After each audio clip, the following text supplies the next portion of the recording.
Whenever Steam Next Fest comes around, there's a treasure trove of indie games to explore, and what perhaps stands out from the crowd are the indie developers who try their hand at some beloved franchises. While I was browsing the demos this morning, Urbano Legend's debut immediately stood out, not only because its design and aesthetic looked incredibly cool, but also because I'm a fan of rhythm games in general.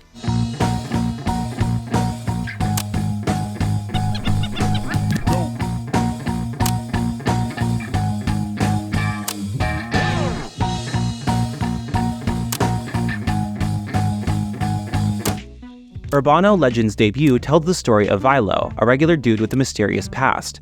While he may look like just your typical gamer who wanders the streets during the day, at night he becomes the Retaliator, a mysterious entity that goes around solving urban legends in the titular city of Urbano. In this demo version, players will solve the case of the creepy fashionista, an urban legend who goes around dressing and kissing mannequins in a rather strange way. What's perhaps really cool about Urbano and its characters is that everyone, from its antagonists to its protagonists, has a different typeface for their dialogue, similar to Undertale. Furthermore, the way the art style is presented is also very similar to The World Ends With You, with strong white and black strokes around the characters and speech bubbles of varying sizes. This demo also supports 2 languages, English and my native language, Brazilian Portuguese. Unfortunately, despite Steam screenshots showing texture changes between languages, they don't seem to happen in the demo, and I noticed some font issues with Portuguese, particularly with how special diacritic characters are handled, but I'm sure these will be fixed. Despite these small issues, the translation work was really well done, and I loved the rather quirky slang words used by Vilo.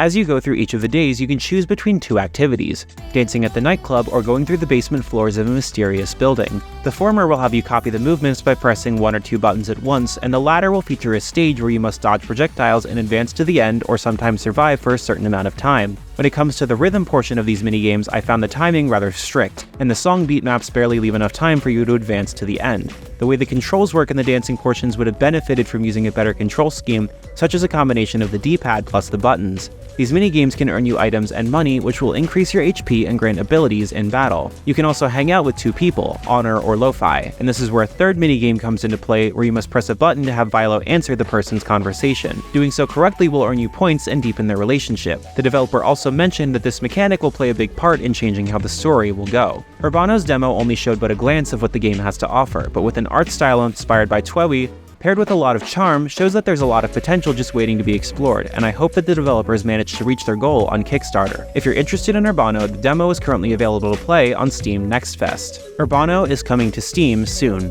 Thanks for watching. This video is brought to you by our supporters on Patreon. Noisy Pixel is run by a group of gamers providing independent gaming coverage through news, reviews, previews, and more. Check out our Patreon to help support our continued growth, and subscribe to keep up with all of our future content.